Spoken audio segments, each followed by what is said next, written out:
अपनी चर्चा 45 मिनट के लिए प्रारंभ करें। प्रणाम जी, प्रणाम जी, प्रणाम जी।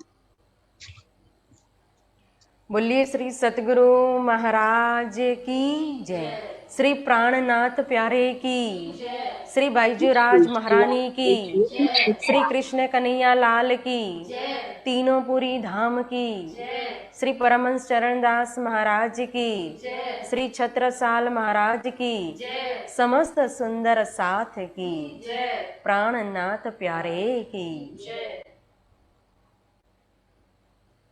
वंदो सतगुरु चरण को, करु धनि प्रेम प्रणाम।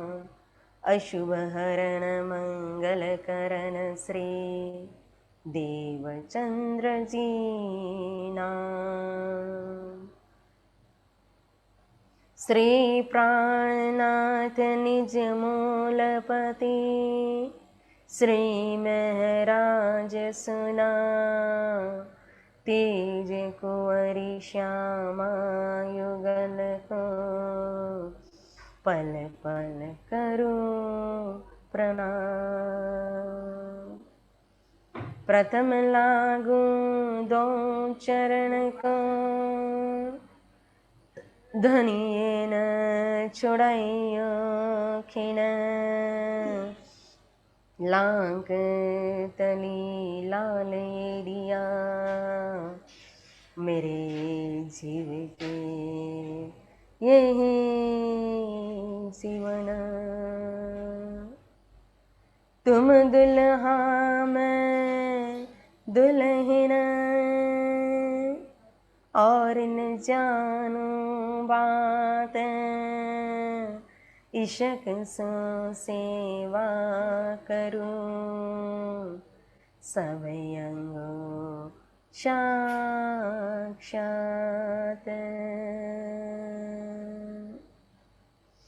माशुक तुम्हारी अंगना, तुम अंगना की माशुक। ये हुक्मेलम दृढ़ किया, हजूर हक्य नहत टुक टुक। कदमों लागू करूं सिजदा, पकड़ के दो पाए। हुक्म करत हैं माशुक,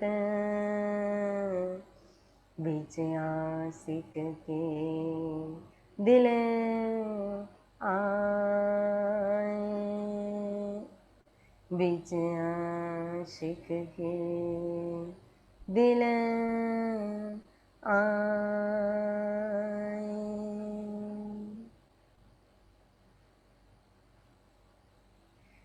धामधनी अक्षरातीत प्रियतम प्राणनाथ श्री राज श्यामा जी, परम आदरणीय परम वंदनीय हमारे मास्टर जी, परम आदरणीय सेवाभावी श्री प्रकाश शर्मा जी, श्री मनीष आहूजा जी, समस्त संगीतकार, समस्त सुंदर साथ जी, आप सभी के चरणों में प्रेम प्रणाम। प्यारे सुंदर साथ जी, श्री राज महाराज का साक्षात व्यांगमयी स्वरूप तारतम सागर श्रीमुखवाणी, और उसमें भी यह खिलवत ग्रंथ है। जिस खिलवत ग्रंथ की चर्चा का शुभारंभ हुआ कि ऐसा खेल दिखाया कि मांग लिया है हम, अब कैसे अर्ज करो, कहोगे मांग्या तो मांग। और फिर कहते हैं, धनी में तो सूती नींद में, तुम बैठे हो जागृत। खेल भी तुम देखावत, बल मेरो कछु ना चलत। बोलो श्री प्राणनाथ प्यारे की जय। धनी में तो सूती नींद में, कहा देखो जिस खिलवत के अंदर, मुल मिलावा के अंदर खेल देखने के लिए 12,000 ब्रह्मप्रिया बैठी धनी के चरण के तले। तो यहाँ किस तरह से ब्रह्म प्रिया सखिया जो है, ब्रह्म आत्मा जो है, किस तरह से बैठी हुई खेल देखने के लिए। तो कहा कि अंग से अंग मिलाए करके, मतलब कि आपस में इस तरह से बैठी हुई है अंग से अंग मिला करके, जैसे कि अनार के अंदर के जो बीज होते हैं, दाने होते हैं, उस तरह से कहा कि दानम की कलियों की तरह बैठी हुई है। मतलब कि अनार के जो दाने होते हैं किस तरह से एक दूसरे से जॉइंट होते हैं, बिल्कुल आपस में एक दूसरे से सटे हुए होते हैं, उसी तरह से कहो तो ब्रह्म प्रिया भी खेल देखने के लिए एक दूसरे की बाहों में अपनी गलबैया डाल करके इसी तरह से जुड़ करके बैठी हुई है। और फिर यहाँ यह जो प्रकरण है, प्रथम प्रकरण एक अर्जी के रूप में रखा हुआ है महामती जी ने, श्री इंद्रावती जी ने, परंतु इस प्रकरण के अंदर हमारी अवस्था का वर्णन किया हुआ है। एक और खेल के अंदर, खिलवत के अंदर हमारी अवस्था क्या है, और दूसरी ओर कहो तो संसार के अंदर हमारी हालत, हमारी अवस्था क्या है। यह दोनों बात इस प्रकरण के अंदर अर्जी के रूप में रखा गया है। तो यहां महामती जी कहते हैं कि हे धनी, हे पिया, हे प्राणनाथ, हे राजी महाराज, धनी मैं तो सोती नींद में। 12,000 तो नींद के अंदर है। अब नींद तो कैसी नींद है 12,000 के ऊपर। यहां हम जो इस प्रकार की नींद लेते हैं, अगर हम रात को सो जाए या तो दिन में भी सो जाओ, लेकिन हमारी आंख बंद होती है, और जब निंद्रा अवस्था के अंदर हम प्रवेश करते हैं, नींद आ जाती है, तो हमें कोई सुध बुध होती नहीं है। आसपास क्या चल रहा है, कौन क्या बोल रहा है, कौन क्या बातें कर रहे हैं, कौन क्या खा रहा है, कौन आ रहा है, कौन जा रहा है, कोई शुद्धि हमें होती नहीं है। वो निंद्रा अवस्था हमारी ऐसी बेसुद्ध कर देती है। तो यहां जो 12,000 के ऊपर जो नींद कहा कि धनी में तो सूती नींद में, परंतु यह नींद इस प्रकार की नींद नहीं है जो हम काल माया के ब्रह्मांड के अंदर जैसी नींद लेते हैं। यह नींद मतलब कि 12,000 के ऊपर पड़ी हुई फरामोशी, वही फरामोशी रूपी जो पर्दा है, उसी को यहां नींद कहा है। जिस पर्दे ने कहो तो हमें इस तरह से बेशुद्ध कर दिया कि हम सब कुछ भूल गए। हमारी बुद्धि को, हमारी सुरता को धामधनी ने खिलवत से, खेल से कहो इस तरह से उल्टा दी, फिरा दी कि हमें कुछ भी याद नहीं रहा। क्योंकि फरामोशी पड़ी तो किसके ऊपर पड़ी? हमारी आंखें परमधाम के अंदर, मूल मिलावा के अंदर, जहां धनी के सामने हमारे मूल स्वरूप परात्म स्वरूप जहां बैठे हैं, उन परात्म स्वरूप की आंखें खुली है या बंद है? नींद में तो आंख बंद होती है, लेकिन परात्म स्वरूप के नेत्र जो है, नयन जो है, वो खुले हुए हैं। खुली आंख से वो स्वप्न देख रही है। तो ये नींद जो है वो अलग प्रकार की नींद है। अगर फरामोशी पड़ी है, बेशुद्धि डाली हुई है, तो किसके ऊपर? बुद्धि के ऊपर फरामोशी डाल दी है, जिससे कि कहो कि हमें परमधाम में बैठे हुए भी हमारी ऐसी अवस्था बन गई, ऐसी हालत हो गई कि धनी के पास, बिल्कुल धनी के चरण में, सिंहासन के सामने गोल बना करके हम मूल मिलावा के अंदर सट करके 12,000 ब्रह्मप्रिया बैठी है। नेत्र खुले हुए भी है, लेकिन फिर भी हम अपने पिया को देख नहीं पा रही है, इन नेत्रों से दर्शन नहीं कर पा रही है। ये अवस्था है हमारी। न हम कुछ धनी को बोल सकते हैं, न धनी ने बोला हुआ कुछ सुन सकते हैं। बैठी तो चरण के तले है, लेकिन फिर भी हाथ ये हमारा उठता नहीं है कि हम हाथ को उठा करके धनी के चरण को स्पर्श कर सके। ऐसी नींद, ऐसी फरामोशी का पर्दा डाल दिया, जिस पर्दे के कारण कहो, जिस बुद्धि के ऊपर फरामोशी पड़ने के कारण ये 14 लोक ब्रह्मांड, ये नारायण, ये सृष्टि, ये जगत, ये संसार, ये खेल सामने आ गया और खिलवत को हमने पिठ दे दी। परमधाम हमारे से विस्मृत हो चुका। तो ऐसी नींद, इसीलिए यहां हमारा दिल का जो दर्द है, जो भाव है, वो ये प्रार्थना के रूप में धनी के चरण में अर्जी के रूप में रख रहे हैं कि धनी एक कैसी फरामोशी, ये कैसी नींद है। देखो आटी आन के फांसी लगाई, सो भी उल्टी ये दई उल्टाई, बंद पर बंद दिए विद विद के, सो खोली किनु न जाई। परम धाम के अंदर धनी के चरण के तले बैठे हुए भी ऐसी नींद का आवरण, ऐसी फरामोशी आपने डाल दी कि हम न आपको देख सकते, न सुन सकते, न स्पर्श कर सकते हैं। आटी आन के फांसी डाल दी। आटी जो इश्क रब्द हुआ खिलवत के अंदर, जो धनी के साथ जो प्रेम संवाद हुआ कि अस जड़ दुख रूपी खेल देखना है, जिसके परिणाम स्वरूप कहो तो राजी महाराज ने 12,000 ब्रह्मप्रियाओं को इस मूल मिलावा के अंदर बिठा दिया। यहाँ मेला होने के कारण ही मूल के अंदर, यहाँ मिलावा होने के कारण ही इसी का नाम पड़ गया मूल मिलावा। तो वो ही आटी है जो इश्क रब्द के अंदर हमने जो खेल मांगा ना, ये हमारा खेल मांगना वही आटी पड़ गई, जिसके कारण कहो तो ये खेली हमारे गले में फांसी के फंदा के रूप में लटक गया, फांसी पड़ गई और उल्टी ये दई उलटाई। फिर हमारी जो सुरता है धामधनी ने खिलवत से कहो तो खेल की तरफ उल्टा दी, यानी कि फिरा दिया। और अब हम तो सुते हैं तो जागृत कौन है? तो वही भाव बता रहे कि तुम बैठे हो जागृत। अब सिंहासन के ऊपर धामधनी युगल स्वरूप श्री राजसी ठाकुरानी जी विराजमान है, तो जागृत अवस्था में तो मात्र श्री राजी महाराज जी है, ठाकुरानी जी भी जागृत नहीं है, श्यामा जी भी जागृत नहीं है। जब श्यामा जी के ऊपर फरामोशी पड़ी तो 12,000 के ऊपर ही तो फरामोशी पड़ी। श्यामा जी ही का तो अंग है 12,000।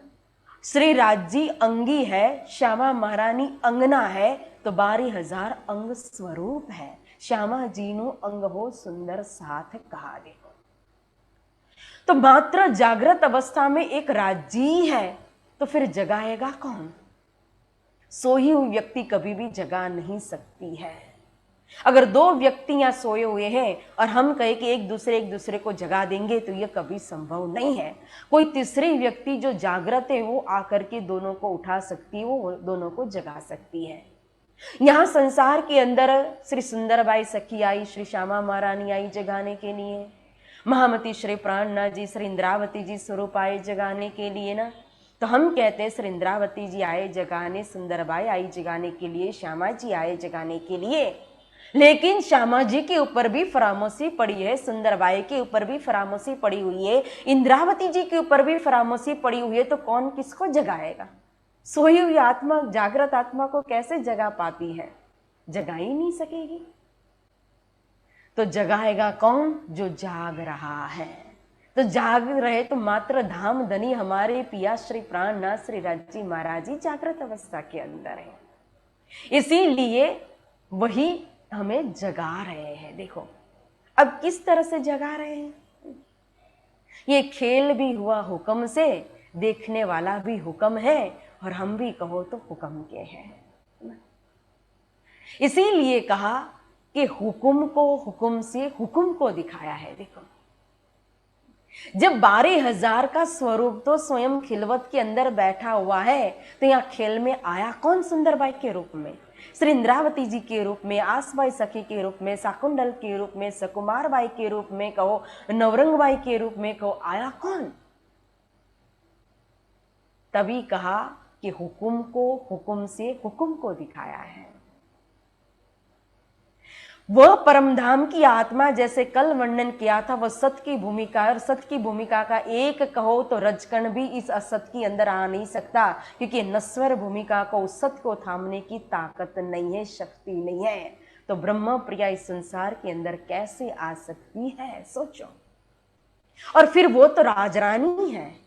तो वनवास मिला तो साथ में सीता मैया भी चली वन के अंदर, और जब चित्रकूट के अंदर रावण आया सीता का हरण करने के लिए, तो उसके पहले यह लीला जो लंका कांड की अध्याय शुरू होने वाला था, वो लंका कांड की लीला का अध्याय शुरू करने से पहले ही, माता सीता का हरण होने से पहले ही, जब लक्ष्मण जंगल में गए थे लकड़ी लेने के लिए, उसी समय भगवान राम ने अग्नि देवता का आह्वान किया था। और जब अग्नि देव प्रकट हुए, तब अग्नि देव को भगवान राम ने विनंती की, अर्जी की, हुक्म किया कि आप सीता मैया को अपने संरक्षक में रखिए, मुझे आगे लीला करनी है।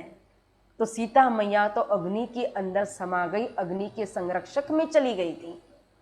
और फिर उनकी जो परछाई थी मैया सीता की, वो सीता मैया की परछाई कुटी के अंदर थी। और वही कुटिया के अंदर फिर रावण वेश बदल करके आया और माता सीता का हरण करके लेकर के गया। लेकिन वो लेकर के जाने वाला जो था वो तो मैया सीता की परछाई थी, सीता माता नहीं थी वो। और वो परछाई को भी देखो रावण स्पर्श नहीं कर सका। अशोक वाटिका के अंदर सीता जी रहे, लेकिन रावण रूपी माया की ताकत नहीं थी कि उस परछाई को भी स्पर्श कर सके। और फिर ये सीता कौन है? भगवान राम की पत्नी। और भगवान राम जो चतुर्भुजी भगवान विष्णु का अवतार है। चतुर्भुजी भगवान विष्णु की पत्नी जो अर्धांगनी लक्ष्मी जी, और लक्ष्मी जी का प्रतिबिंब स्वरूप कहो तो सीता जी। तो 14 लोक की पटरानी हुई सीता रानी। तो सीता 14 लोक की पटरानी, फिर भी उनकी परछाई को रावण रूपी माया स्पर्श न कर सकी। वो भी मां नहीं जा सकती लंका के अंदर। तो फिर यह तो लोक परलोक की राजधानी परम धाम 25 पक्ष और स्वयं जो अद्वैत ब्रह्म है, पूर्ण ब्रह्म है, परमात्मा है, वो स्वयं प्रकाशति यश राज, जो स्वयं सिद्ध है, सर्वेश्वर है। क्योंकि ब्रह्म की परिभाषा ही यही है कि वो सर्वेश्वर होता है। उनको किसी के आधार की जरूरत नहीं होती, वो स्वयं सिद्ध होता है, वो दूसरे के आधार बनते हैं। तो अक्षरातीत तो लोक परलोक के सर अक्षर की आधार है, और उनकी पटरानी है श्यामा महारानी 12,000 ब्रह्म प्रिया। तो वो इस खेल के अंदर कैसे आएगी, कैसे भेजेंगे राजी महाराज उसको? तभी कहा सागर ग्रंथ के अंदर निस्बत के प्रकरण के अंदर कहा, ये जो स्वरूप निस्बत के काहू देहु न देवे दिखाई, बदले आप दिखावत प्यारी निस्बत रखी छिपाए। देखो निस्बत के स्वरूप को तो स्वयं छिपा करके खिलवत के अंदर, मूल मिलावा के अंदर, अंतपुर के अंदर, एकांत के अंदर अपने चरण के पास रखा हुआ है। जब ईशक्रब्द हुआ था तब सखियों ने कहा, खिलवत की वाणी साक्षी है कि धनी आप हमें इस खेल का डर दिखा रहे हो, तो क्या ऐसा ऐसा होगा तो मतलब हमें आपको छोड़कर के, परमधाम को छोड़कर के कहीं जाना होगा? कहूं दूर और जाई छिपोगे कि हमको करोगे दूर, कि इत ही बैठे दिखाओगे धनी अपने हजूर, कि आपके पास बिठा करके हमें खेल दिखाओगे। तब राजी महाराज ने सखियों से कहा था कि मैं कहीं दूर जाने वाला नहीं हूं, तुम बैठो पकड़ चरण, इत ही बैठे देखोगे तुम मिल सब मोमिन। देखो मैं कहीं दूर तुम में जाने दूंगा भी नहीं, और मैं खुद भी तुमसे दूर जाने वाला नहीं हूं, क्योंकि मैं तो तुम्हारा आशिक हूं। मेरे चरण के तले ही बैठ करके तुम खेल देखोगी।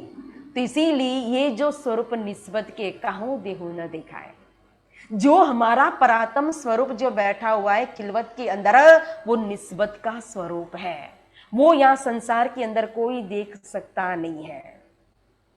आज चितवनी करें, आज एक ही लक्ष्य दिया है परमधाम, एक ही स्वरूप दिया, एक ही चितवनी दी, एक ही तारतम दिया है ना सभी को, जीव सृष्टि को, ईश्वरी सृष्टि को, ब्रह्म सृष्टि को। और उसी तारतम की साधना करेंगे, भक्ति करेंगे, दिल को खिलवत बनाएंगे, तो तीनों परमधाम की लज्जत ले सकती है, तीनों सृष्टि को तो राजी महाराज के दर्शन कर सकती है। परंतु निस्बत के स्वरूप के दर्शन कभी भी जीव सृष्टि को नहीं हो सकता है, न ईश्वरी सृष्टि को हो सकता है। मात्र ब्रह्म सृष्टि को ही निस्बत के स्वरूप के दर्शन हो सकते हैं। राजी अपना दर्शन सबको देंगे, जीवों को भी देंगे, ईश्वरी को भी देंगे। जो जो उनकी साधना करेंगे, रिझाएंगे, इश्क करेंगे, प्रेम करेंगे, सबको अपना दीदार देंगे।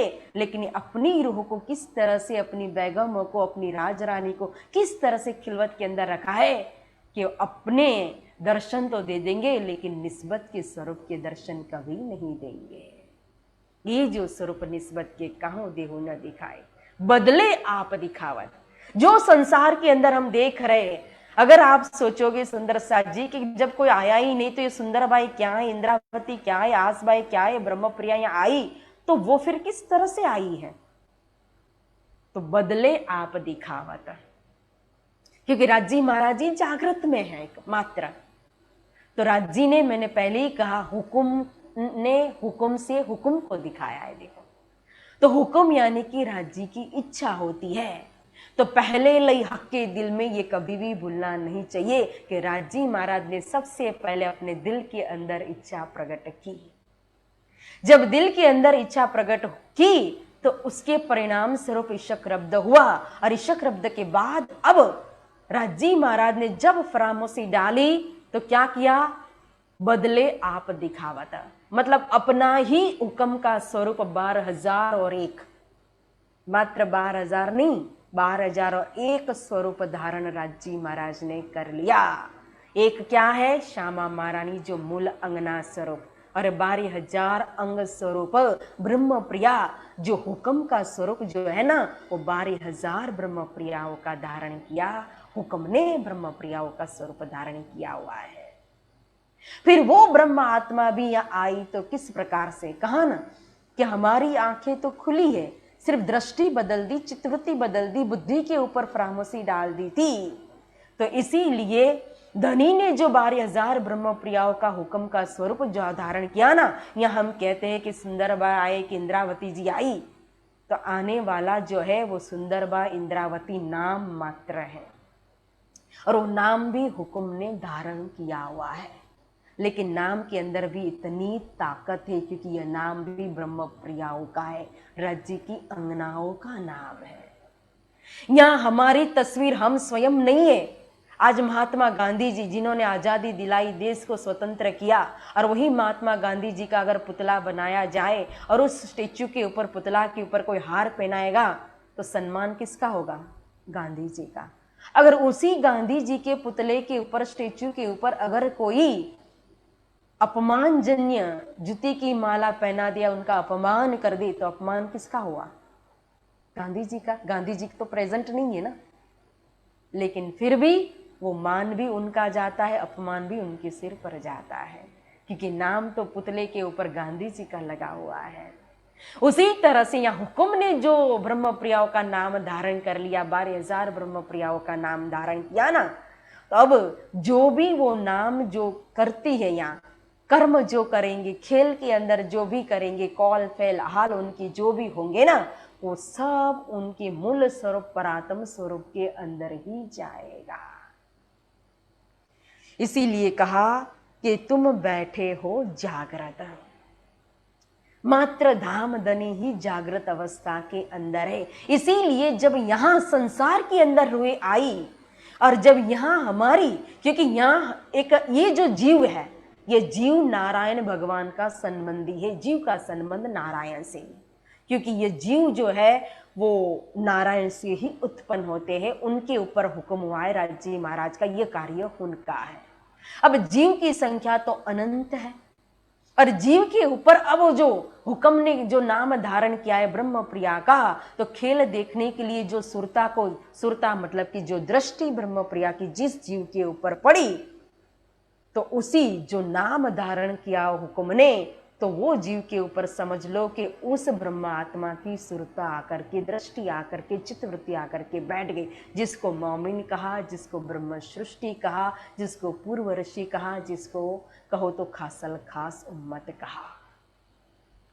अब जब इस जीव के ऊपर वो आत्मा आकर के बैठ गई, परात्म की प्रतिबिंब स्वरूप मानी जाएगी वो आत्मा, तो जगाना किसको होगा और जगाएगा कौन?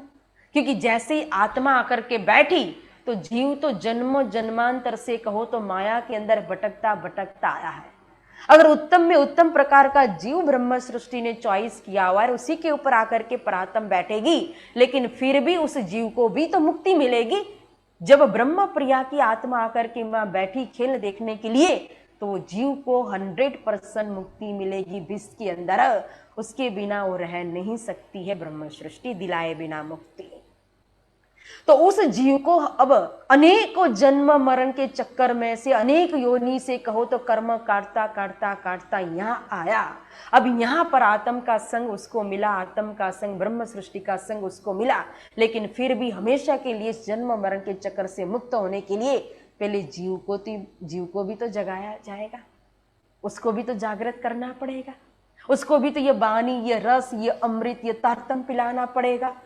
और फिर जो कुछ भी उसका कर्म होगा, कर्म रूपी बंधन, उस बंधन से उसको मुक्त होना पड़ेगा।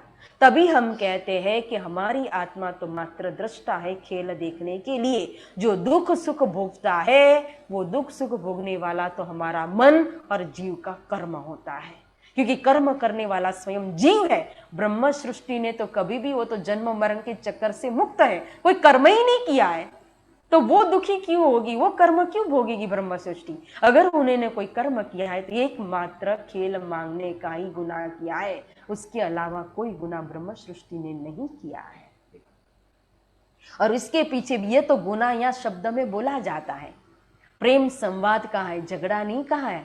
खिलवत के अंदर जो बातचीत हुई 12,000 श्यामा जी और राज्य के बीच में, उसको प्रेम संवाद ईशक शब्द कहा, झगड़ा शब्द नहीं कहा, क्योंकि झगड़ा काल माया के ब्रह्मांड में होता है, परम धाम के अंदर कभी झगड़ा नहीं हो सकता। वहां प्रेम ही प्रेम है, इश्क ही इश्क है।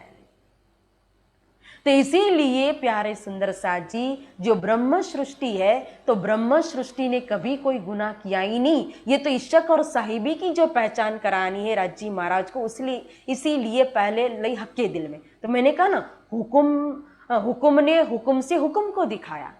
अब इच्छा करने वाला भी राज्य की इच्छा है, तो स्वयं राज्य का हुक्म हो गया। अब इच्छा करने के बाद राज्य ने स्वयं हुक्म के ही स्वरूप धारण कर लिए, और कहो तो अपने हुक्म से ही ये नारायण सृष्टि, यह खेल बना दिया। तो देखने वाला भी हुक्म है, दिखाने वाला भी हुक्म है, और खेल भी हुक्म का ही है। सारी कारीगरी जो है वो सब हुक्म की ही है। और यहाँ जो सदगुरु महाराज का तन धारण किया, या महामती श्री प्राणनाथ जी का तन धारण किया, मोहम्मद साहेब का तन धारण किया, तीनों स्वरूप बसरी मल की हको कहो तो ये स्वरूप भी राज्य के हुक्म के ही स्वरूप हैं। परंतु इन्हों के अंदर आकर के हुक्म के साथ साथ कहो तो राज्य का आवेश आकर के विराजमान हुआ।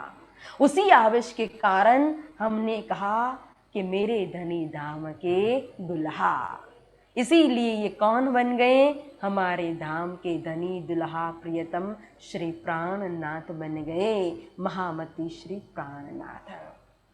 तो जगाने वाला स्वयं कौन है, स्वयं राज्य का आवेश, जो इस वाणी को लेकर के आया, इस तारतम को लेकर के आया हमें जगाने के लिए।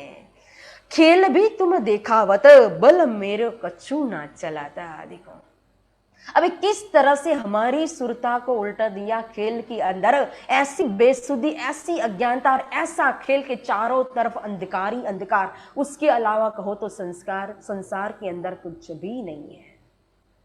और इस अंधकार के अंदर न हमें अपनी शुद्ध रही, न ठाम, न गाम, न नाम, न स्थान, न पिया, किसी भी प्रकार की हमें शुद्ध नहीं रही कि मैं कौन हूं, मेरा संबंध मेरे पिया कौन है, किसके साथ है, और मैं कहाँ से आयु, मेरा घर कहाँ है, सब कुछ भूल गए थे।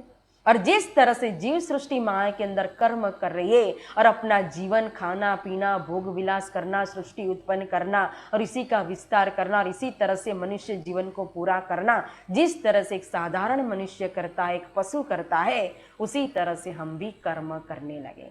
जैसे आज का कीर्तन का जो भाव था, वही भाव यहाँ आकर के मिल जाता है तारतम के साथ, खिलवत के साथ, कि यहाँ आकर के फिर क्या किया, ये जो मनुष्य तन जो मिला ना, खोवत जन्म गवार कहा। देखो गवार बन करके, अनपढ़ बन करके किस तरह से अपने अमूल्य मनुष्य जीवन के मिल, मनुष्य तन के अंदर मिला हुआ जो समय है, उस समय को बर्बाद कर दिया। उस समय को कहो तो हमने गवा दिया, और समय को गवाना मतलब हमारे जीवन पूरा गवा देना, मनुष्य तन को ही गवा देना। और वो उस गवारपन से निकालने के लिए हम भी वो जीव सृष्टि जैसे जो कर्म करने लगे थे ना, और अब खिलवत को पीठ दे दी थी और माया के सन्मुख बन गए थे, तो फिर खिलवत की तरफ हमारी श्रोता को फिराने के लिए, माया की तरफ पीठ देने के लिए फिर यह तारतम लेकर के आए, खिलवत की वाणी, परिक्रमा सागर श्रृंगार की वाणी लेकर के आए और पुकार पुकार करके कह रहे, और हमारे जीव और जीव को जगाने के बाद हमारी आत्मा को झंझोर रही है ये खिलवत की वाणी। खिलवत को पकड़ाने के लिए, मूल स्वरूप को पकड़ाने के लिए, धनी के चरण को पकड़ाने के लिए बार बार पुकार कर रही है कि रूहो मेरी जागो जागो जागो। ये जागने का अवसर है, ये सोने का अवसर नहीं है, ये गंवाने का अवसर नहीं है। हम खेल के अंदर प्रसन्न होना चाहते, खुश होना चाहते, खुशियां ही मांगते, कितना भी हो हमारे पास, लेकिन फिर भी असंतोष ही असंतोष, और असंतोष दुख का कारण बन जाता है। लेकिन जब हम अपनी निस्बत को पकड़ते हैं, खिलवत को पकड़ते हैं, तब हमें पता चलता है कि हम इस खेल के अंदर कभी सुखी हो ही नहीं सकते हैं। चाहे दुनियादारी का कितना भी सुख मिल जाए, मान मिल जाए, प्रतिष्ठा मिल जाए, पैसा मिल जाए, सुख साधन मिल जाए, लेकिन कभी भी आशिक जो है, रूह जो है सच्ची, वो खेल के अंदर कभी सुखी हो ही नहीं सकती। क्यों? क्योंकि खेल वियोग का है, जुदागी का है, बिछोड़ का है। हम अपने स्वदेश को, परम धाम को, खिलवत को छोड़ करके यहाँ विदेश के अंदर आए, तो फिर सारी वितक साक्षी है कि हम सुखी कैसे रह सकते हैं। एक बात मुझे याद आती है, परमहंस श्री राम रतन दास महाराज जी की बात है। मैंने सुनी थी कि जब परमहंस महाराज जब वितक करते थे ना, तो उस समय उनकी आंखों में से अश्रु की धारा निरंतर बहती रहती थी। इतनी अश्रु की धारा बहती थी, इतनी अश्रु की धारा बहती थी कि उनके अंग पर पहने हुए जो वस्त्र, जो बंडी होती थी, वो भी पूरी गिल्ली हो जाती थी। इतना वो रोते थे, अश्रु बहाते थे, विरह करते थे, इतना दर्द आता था उनके दिल के अंदर वितक कथा करते करते। तो एक दिन जो चौपाई दोहरा रहे थे, उन्होंने पूछा कि महाराज जी आप इतना रो क्यों रहे हो? तब महाराज जी ने जवाब दिया कि ये खेल ही रोने के लिए है, ये वितक सारी रुलाने वाली वितक है। यहाँ हंसना जैसा तो कुछ है ही नहीं, हंसने का क्या है यहाँ? जब हम वियोग में है, बिछोड़ में है, तो हम हंसेंगे कैसे? इसीलिए किरंतन ग्रंथ साक्षी है कि कथा चर्चा तेने कहिए, जो आप रोवे और रोरावे। हंसना और हंसाना ये तो दुनियादारी का काम है, ये खेल तमाशा है। वो तो बाजीगर का, जो जादूगर जो होता है ना, वो जादूगर का काम है कि दूसरे को प्रलोभन दिखाने के लिए, दूसरे को अपना वश करने के लिए कहो, वो हंसाना और आकर्षित करना नहीं। खिलवत की वाणी तो ये सब छुड़ा देती है। सत्संग के अंदर जोक करना और रमूजी बातें करना, दूसरों को हंसाना, ये तो खिलवत की वाणी नहीं है। ये मात्र एक नॉर्मल सत्संग माना जाएगा, लेकिन सत्संग का अर्थ भी अगर गहराई से जाए तो सत ज्ञान का जो संग होता है उसी को सत्संग कहा जाता है। और वही सत्संग कहो, वही चर्चा कहो तो खिलवत के अंदर प्रवेश करवा सकती है। जो जागृत है वो वही जगा सकता है। धनी स्वयं जागृत है तो हमें जगाने के लिए आए, और कहते हैं बानी गर्जत मांझ संसार, खोजी खोज मिटावे अंधार, पर मुड़ मते न जाने विचार, महामत कहे पुकार पुकार।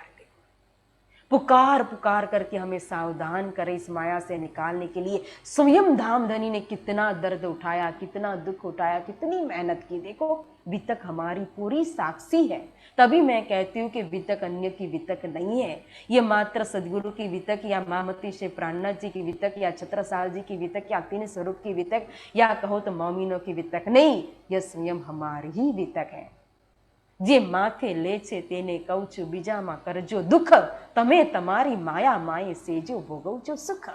जिसको खिलवत चाहिए, जिसको धनी चाहिए, जिसको पिया चाहिए, जिस रूह को मिलन की तड़प है, आस एक धाम धनी की, उसके लिए खिलवत की वाणी है। दुनियादारी के लिए कहो तो दुनिया ही है। दुनी दुनी को चाहे दुनिया ताथे करामत ढूंढे, सब कुछ वाणी के अंदर बता ही दिया है। देखो इतना कहने के बाद भी, लेकिन फिर भी हम जागते नहीं हैं। क्यों?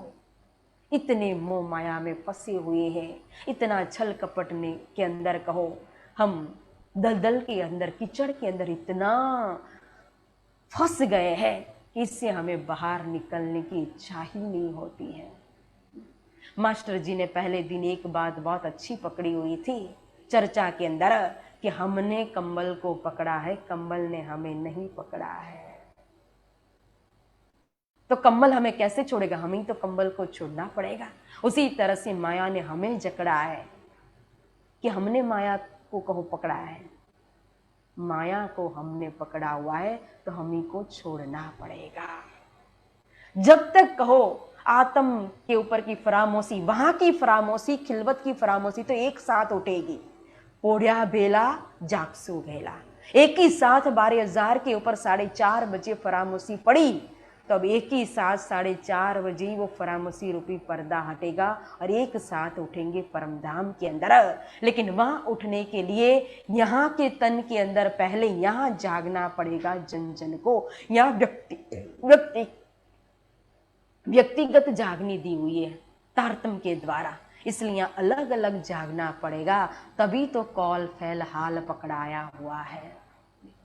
सब हुक्म के ऊपर हम छोड़ देते हैं, फिर कुछ भी हमारे हाथ में, मतलब कि जब हम कुछ स्वयं करना नहीं चाहते या प्रयत्न नहीं करते हैं माया से मोहित होकर के, तो फिर बोल देते हैं कि अरे हुक्म चाहेगा तो होगा, राज्य की मेहर होगी तो करेंगे। लेकिन यह भी समझना, क्योंकि वाणी कुछ छोड़ती नहीं है बताने में, समझाने में। मुनाफिक जो है, जीव सृष्टि जो है, वो हुक्म के सिर पर दोष देकर के हाथ पर हाथ रख करके बैठ जाएगी। लेकिन मोमिनों के लिए तो स्पष्ट कह दिया है कि मोमिन हुक्म के सिर पर दोष देकर बैठ न सके, मोमिन करके कहा। देखो, वो कभी भी हुक्म के सिर पर दोष देकर के मोमिन हाथ पर हाथ रख करके बैठ नहीं सकते हैं। अगर हम कहे कि सब कुछ करने वाला हुक्म है, अच्छा भी करे तो हुक्म, बुरा भी करे तो हुक्म, हार भी होगी तो हुक्म से, जीत भी होगी तो हुक्म से, सुख भी हुक्म से, दुख भी हुक्म से, हंसाएगा भी हुक्म और रुलाएगा भी हुक्म, सत्य है। लेकिन कब? जब हमने अपनी एक एक श्वास अगर हुक्म के नाम पर लिख दी ना, तब हार जीत, हंसना रोना, उठना बैठना सब हुक्म के सिर पर हो जाएगा। यहाँ राज जी महाराज ने जिस इश्क रब्द करके इश्क का बल दिखाया था परमधाम के अंदर, वही इश्क दिखने के लिए और दिखाने के लिए खेल के अंदर भेजा है खिलवत से। तो यहाँ रूहों को तो अपना इश्क दिखाना पड़ेगा, उसका बल दिखाना पड़ेगा। हुक्म के सिर पर दोष देकर के कैसे बैठ पाएगी रूह? इसलिए हुक्म का बल करेगी, वो कभी भी मेहनत करना छोड़ेगी नहीं, कर्म करना छोड़ेगी नहीं। इसलिए प्यारे सुंदर साथ जी बार बार खिलवत की वाणी एक ही पुकार कर रही है, ये आत्म और आत्म का प्रतिबिंब, ये आत्मा किसका प्रतिबिंब है? मूल स्वरूप परात्म का। तो परात्म का भाव लेना पड़ेगा आत्मा के अंदर, तभी जब आत्मा परात्म का भाव लेगी तब परात्म से कहो तो प्रियतम के चरण पकड़ में आएंगे। जैसे कि समय तो हो चुका है, लेकिन एक छोटी सी बात समझा दूं कि जैसे कि हम स्वप्न के अंदर जाते हैं, सो जाते हैं, तो हमारा तन जो है, जागृत का तन यहीं रहता है। स्वप्न के अंदर जाने वाला कौन होता है? हम उठ करके स्वप्न में नहीं चले जाते हैं, लेकिन जब नींद आती है और स्वप्न ब्रह्मांड के अंदर हम प्रवेश करते हैं, तो तारतम ने बताया कि सुपन होत दिल भीतर रूह कहूं निकसत नाई। स्वप्न तो दिल के भीतर ही, दिल रूपी पर्दे के ऊपर ही रूह देखती है, रूह कभी भी बाहर निकल करके स्वप्न देखती नहीं है। तो जो स्वप्न के ब्रह्मांड के अंदर यहीं सोया हुआ तन है, जो आत्म है, वही स्वप्न के ब्रह्मांड के अंदर प्रवेश होकर के फिर सारी स्वप्न की खबर लाती है। वहां जो भी हंसना रोना जो भी होता है, खाना पीना या घूमना फिरना, जहां भी गई तो उसकी इफेक्ट कहो। वहां अगर हंसेगी तो यहाँ कभी कभी बच्चा सोया हो तो हंसता भी है, कभी डर भी जाता है। क्यों? तो बोलते हैं कि नहीं, उसने कोई बुरा सपना देख लिया होगा तो डर गया होगा, तो कभी हंसता भी है। तो उसी तरह से सकुमार बाई और शाकुंतल सखी की आत्मा कहा था कि परात्म उसकी मूल मिलाव में हंस रही है। क्यों? उसको कर्म को लेकर के, क्योंकि स्वप्न के अंदर जो करते हैं ना, उसकी पूरी आभा जो है वो मूल स्वरूप जागृत के तनों पर पड़ती है। तो स्वप्न की सारी खबर लेकर के जागृत का तन उठता है, तो उसी तरह से यहाँ हम जो कर्म करेंगे, यही कर्म का छाया कहो तो वही हमारा मूल स्वरूप परमात्मा के ऊपर जाएगी। या अच्छे कर्म करेंगे उस तरह से वो हंसेगा, बुरा कर्म करो तो उसका चेहरा इतना सा हो जाएगा, मुरझा जाएगा। और यहाँ हम ध्यान करेंगे, चितवनी करेंगे, पाठ करेंगे, पूजा करेंगे, सेवा करेंगे, कौल फैल हाल हमारी रहनी अच्छी होगी, तो उसी प्रकार से परात्म के अंदर वही परछाई पड़ेगी। और यहाँ इस आत्म जो है वो परात्म के भाव को लेकर के जब खिलवत को पकड़ेगी तो ये अनहोनी हक्के करी। देखना, हम कभी भी स्वप्न का जो सुख है ना वो स्वप्न में ले सकते, जागृत होने के बाद स्वप्न के अंदर का सुख जागृत में कैसे लेंगे? देखो, या जागृत का सुख हम स्वप्न में कैसे लेंगे? विचार करो। हम स्वप्न देख रहे और हम सोचे कि हमें स्वप्न के अंदर जागृत की याद आ जाए, तो क्या कभी भी संभव है कि हम स्वप्न के अंदर जागृत को याद कर ले और जागृत का सुख ले पाए? कभी संभव नहीं है। लेकिन ये अनहोनी हक्के करी, या हम स्वप्न के अंदर है, हमारी सुरता खेल के अंदर है, लेकिन तारतम ऐसी एक शक्ति है कि वो शक्ति आने के बाद अगर आत्म ने परात्म का भाव, परात्म का मतलब अंगना भाव, और अंगना भाव को धारण कर लिया, खिलवत को पकड़ लिया, तभी मूल मिला का जो पाठ करते हैं उसके अंदर कहा, ये जो मूल स्वरूप अपने जाको कहिए परात्म, सो पर आत्म लेके विलसिए संग खसम। कहा देखो, परात्म से हमारा जो आत्मा के अंदर कनेक्शन होगा तो वही परात्म के भाव से, अंगना भाव से हम परम धाम के अंदर पिया के साथ हास विलास कर सकते हैं, वहां का आनंद ले सकते हैं, लज्जत ले सकते हैं, स्वप्न के अंदर भी जागृत का सुख ले सकेंगे, परम धाम का आनंद प्राप्त कर पाएंगे। ये अनहोनी हकीकत है। प्यारे सुंदर साथ जी, इसी के साथ इस वाणी को यहाँ विराम देंगे। लेकिन एक बात विशेष इस खिलवत की वाणी से समझना कि हमारे दिल को खिलवत बनाने के लिए वही परात्म के भाव आत्मा के अंदर लाना पड़ेगा। और खिलवत ने जो हमें कौल फैल हाल पकड़ाया है, वही कौल फैल हाल के द्वारा ही हमें आगे बढ़ना पड़ेगा खिलवत की तरफ। इसी के साथ इस वाणी को विराम देते हुए चौपाई को दोहराते हैं। बोलो श्री प्राणनाथ प्यारे की जय। बल मेरो कछु ना चलाता, धनी में तो सूती नींद में, तुम बैठे हो जागृत, खेल भी तुम देखावत, बल मेरो कछु ना चलत, बल मेरो कछु ना चलत। बोलो श्री सद्गुरु महाराज की जय। श्री प्राणनाथ